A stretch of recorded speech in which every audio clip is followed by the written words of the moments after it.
ça. Donc voilà les preuves de la relation. Comme, disons que Jean, il ne me connaît pas. Voilà ça. Monsieur Touré qu'on avait la liaison.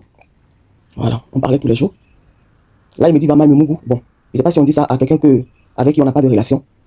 Voilà, si j'arrive, je vais... Donc Yaya Touré aurait trompé sa femme avec une autre et en plus, il aurait blagué la Tisa qu'il va la prendre comme deuxième femme. En fait, Abidjan, si tu t'es endormi une minute, c'est pour toi qui est parti comme ça.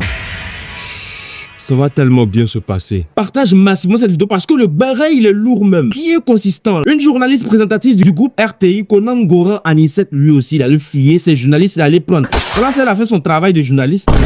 Elle a saisi la justice pour dénoncer une situation grave qu'elle dit avoir vécue avec Touré Yaya, ex-footballeur professionnel. Selon son témoignage, elle aurait entretenu une relation amoureuse avec lui de mai 2024 à mai 2025. L'homme lui aurait promis le mariage, affirmant que sa religion lui permettait d'avoir plusieurs épouses. Il y a un célèbre philosophe du une fois qui a dit un jour Doitala, Kacha Doitala, et le 28 février 2025, alors qu'elle était en congé en Côte d'Ivoire, ils auraient eu un rapport non protégé qui aurait conduit à une grossesse. Elle affirme lui avoir annoncé la nouvelle le 26 mars 2025. Toujours selon elle, la réaction de l'ex-footballeur a été immédiate. Il lui aurait demandé de mettre fin à la grossesse, estimant que ce n'était pas le moment d'avoir un enfant.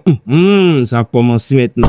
La décision qu'elle dit avoir refusée au départ avant de céder sous pression. Depuis, elle affirme vivre un vrai calvaire. Insulte, propos dégradants, menaces de la quick et pression répétée. Elle explique également qu'il aurait envoyé un tierce pour lui parler de manière intimidante. Aujourd'hui, elle dit avoir transmis à la justice des messages, des vocaux, des preuves de la relation et des enregistrements de menaces. Son objectif n'est pas seulement judiciaire, elle demande aussi la restauration de sa dignité, des excuses et la reconnaissance de violences verbales basées sur le genre. Une affaire sensible désormais entre les mains de la justice, où les faits devront être établis et les responsabilités clarifiées. Mon cher, dites-moi si vous voulez une partie 2. Sur ce, pour ceux qui aimeraient profiter d'analyses percutantes de matchs de foot, vous pouvez intégrer directement le groupe WhatsApp de Walker, l'expert dans le domaine. Lien dans ma bio, vous cliquez directement sur les 3 points, puis sur ouvrir dans le navigateur. Et vous êtes directement parachuté dans son groupe WhatsApp.